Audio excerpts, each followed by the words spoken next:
such a big Very up. deserving as well. Yes, like I think for anyone who watched like Counter-Strike, it's like very impressed to see like such a huge team sponsor like a melee player, and I think there's still written Portal software for Nicki, but that's congratulations for Portal software for all they did, and thank you for all they did. It's not the case anymore. So if you wanna sponsor Nicki, as a free agent. Very good look for Nicki. I think this swing of style, though, after coming off Raul, who was running in, and Frenzy was just focusing on like how do I convert off his approaches. This is a completely different kind of match.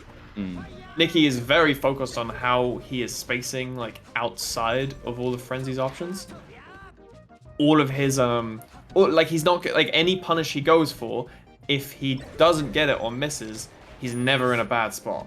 Yes, he's always going to put himself in an advantageous situation, or at least a neutral one if he can't get an advantageous situation. Sure. And sometimes he'll even be like, I don't know if I can get a punish here, so instead I'm just going to take a good spot. That's very much the Nicki like mentality of like, that I think what people call the EU Fox, where it's like very like optimal and very incredible shine. That was his insane. brain is unbelievably enormous. I can't believe he did that. For those not 100% aware, the thing that made that so good, rather than just being a clever mix-up, is that it also locked Frenzy out of teching the shine. Yeah. So then Nicki was able to just follow up with an up smash to kill. Right now, Nicki's dictating the pace of the game, it seems. No matter how much Frenzy, goes around him, Nicki seems to be having center stage, and it doesn't matter that, Frenzy gets the platforms, because Nicki's always there to react whenever he tries to come down. Unfortunate. Fortunate for Frenzy, hope that doesn't get to him. Fourth match is going to be a big one. To be able to get those also amazing lasers, but surprised I missed. This is a really good look for Nicki. To like come back after not like doing a huge amount of tournaments with Fox. And really like just push Frenzy, and not even just like, not even just push Frenzy. The way he's been doing it is like these really calculated good options. He looks sharp. Nicki looks sharp right now. He doesn't look, rusty. Yeah, I think we all knew that Nicki was still like good with his Fox, but I don't know if I was expecting Nicki to be so sharp, to be honest. Yeah, like it's hard, especially when you play a character like Fox, to like get back into it, and like you've got to practice for a bit before you kind of get back to your full force. I don't even think Nicki's at his full force, but he's still looking extremely good. And it must be kind of annoying right now for Frenzy, because he's like, I've been doing so well against Prof recently, and right now, I just beat Raul 3-0. I'm feeling good, and right now you have Nicki just coming out of nowhere again, being like, you know what, I still exist. It's not only Pipsqueak, it's not only Prof. I'm still here. Yeah. And showing us how it's done. Yeah. I think there's a question right at the end of whether that was a DC, a disconnect, or if Frenzy quit out after losing. I think knowing Frenzy, I think he quit out. I think so too. But I'm surprised they didn't just go back into the menu. Okay. Presume all was fine. We are playing. Yes. Yeah, Frenzy is a very emotional player. And I think that's what has been the hardest for him to work on. Like, he's good at working on the game in itself, but mentality is very different. To be fair, I don't know anyone who's came further than Frenzy in terms of dealing with mentality. Like, true. As we all do, there's all like ways to go. But Frenzy has come so far. Like he does like he'll have that moment where it quits out or look visibly flustered, but I know people that look fine, but their gameplay suffers immensely. Yeah. Whereas Frenzy, like his gameplay still looks very, very solid even when he's flustered. Yeah, he's got a great like B and C game. Exactly. Definitely. Because he practices so much and he's so consistent in what he does. But yeah, he's someone that shows his emotion. He doesn't have a straight face all the time. He doesn't put extra energy into stifling emotions. Which is good. You need to exteriorize, basically. Yeah. There's no need to bottle it up. Exactly. Well, whatever works for you, I guess it is. And yes. This does work for Frenzy. Not like focusing on having people not see it. I think it makes sense. But right now, Battlefield is looking good for the big Falco. Exactly. Good for the UK. Ooh, that dare was a bit daring. Try to space it quite as well, but you know, Nicki's just gonna take all of that corner, and now he's got a big punish going. He's gonna be able to get that back. This is the Nicki. This is what I think of when I see Nicki. That was so well done. That whole stock, everything was like every combo was controlled. It was where do I want Falco to be, not just I need to hit Falco again. It's like where will 100% be the best place for Falco to be during my combo, and you could put that combo on the left on like a Smash wiki guide, basically, just like how to edge guard Falco. Yeah, there was several instances where you could break apart that. Unfortunately, you get a bit of a freeze. Maybe you know, Frenzy's internet or Nicki's internet. They're both just standing around. I know that like the connection from the UK to Germany can be annoying, and it's not even sometimes the connection of the players. It's just how they're routed. And sometimes using a VPN will fix that. So maybe talking about it.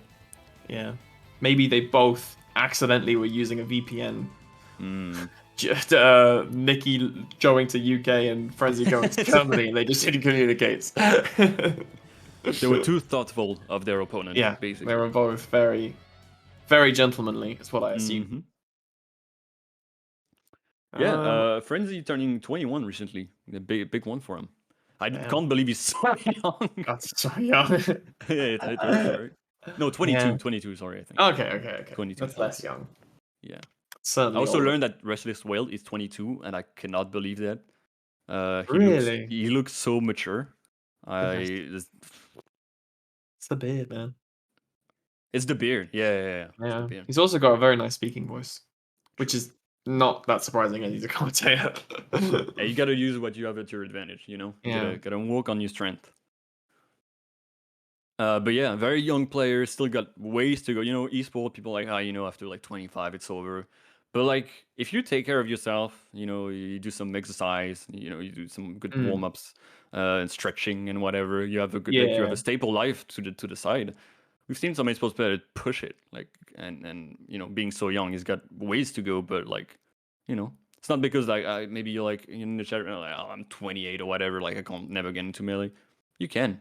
Yeah, I would hope that people don't see it that way when the current best players in the world, unlike a lot of esports, they're not young. They're the ones that have been around the longest. Because it's such a deep game. It's so...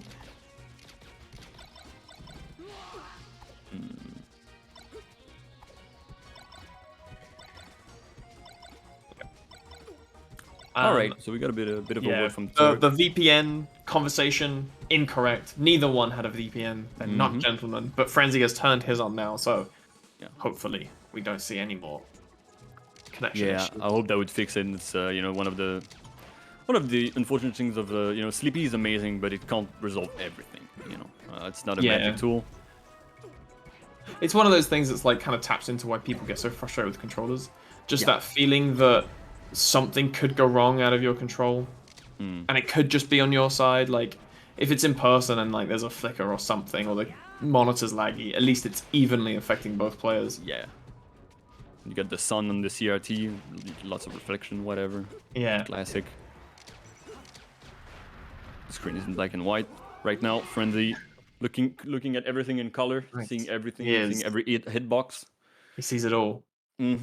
Sees the frame data, and he's bringing it 1-1 on Battlefield, which is now like the meta counter pick against Fox because of how much easier it is to edge guard him on Battlefield and Spaces in general, just because of that edge. Yeah, this is why I'm curious to see if we'll see a cheeky climber going on FD. Could make sense. I think he's gonna stay Fox. I think he's gonna. I think he'll stay Fox as well. Yeah, I'm like I put like 75 on Fox staying, but there's a 25% that's like, oh, maybe that doesn't make sense. Does make sense. Want to put some pressure on Frenzy on Yoshi's story map we all love. Oh my god, that shine. Also, the Fox has been playing well. There's no like... He should be having no doubts in his Fox.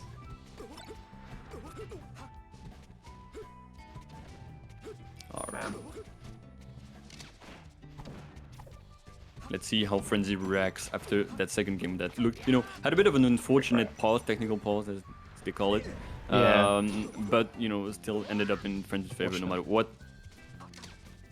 Yeah, because like Frenzy started playing. I'm kind of glad he won, purely just because like when you have those technical issues when you're up and then you lose after them, it always feels extra bad. Yeah. So it's nice when it seems like it panned out the way it was going to, so both players can just move on. Yeah, it's like, it's gonna break the momentum no matter what, but at least you can move on to the next game. Yeah. It's not gonna get stuck in your head. Alright, clipping his head, cutting the hair. Right now, Nicki's still taking that ledge. But he's getting a bit stuck on the side, but great forward tilt to catch that recovery. Yeah. Frenzy looking decent in that second game. That shield grab probably was not intentional. I would hope so. Oh, that was really good TI. Yeah. Almost surviving that. Yeah, just barely did make it. Oh my god, but those shine combos are going strong right now. The up air is converting too. He's he's using his lasers perfectly. He's lasering right under the platform when Nicki was, and like if you dare to come down, you'll get stuck and I'll get an opening. But this is where Nicki's patience really shines. Truly. Yeah, like that whole exchange, it really felt like a lesser player after he didn't finish the edge guard, or after like he got back on stage. There would have been flusters, but like Nicki just consistently makes the right options. He never overcommits. Never overcommit, which is so hard. It's so hard to be patient in this game, especially when you play Spacey. Like, you feel like, oh, I can go in. No, not at this level. You cannot go in. If you go in, you will die.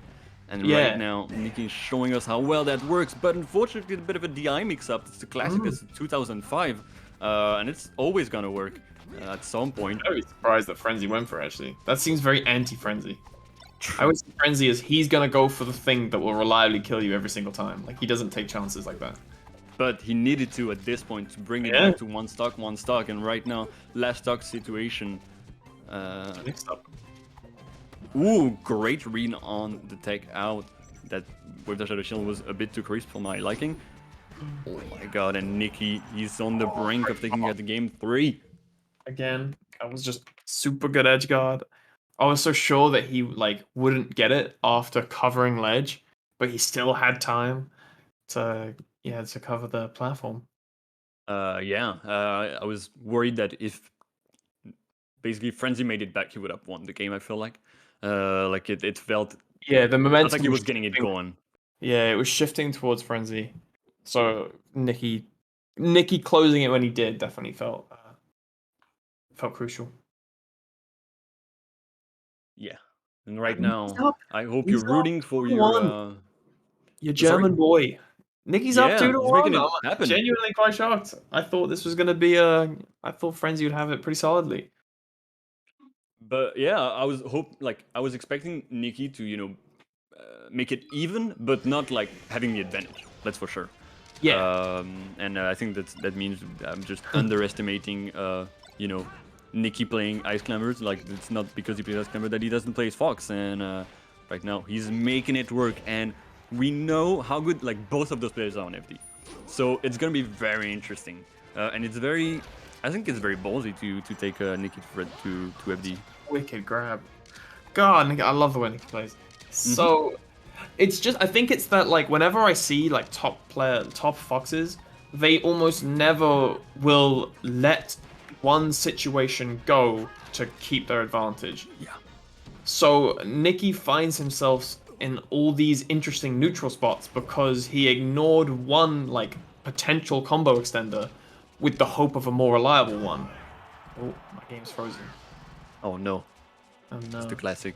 You can quit and re-go. But right now, as I said, but Frenzy gets a great combo to bring it, at least take one stock. But it's always very scary to no matter how confident you are on yourself on FD, to take the player that you're playing against that right now has the better punish on FD, because usually the person that has the better punish is just gonna win on FD no matter how if you manage to if they manage to kind of close neutral very quickly.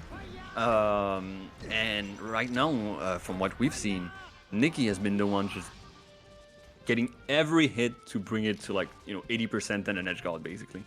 Yeah. That, and I think Nicki having the lead as well, his playstyle really benefits from having the lead. Yes. His mentality is so good. It's insane. Right now, Nicki putting on 70%, and yeah, he's not gonna switch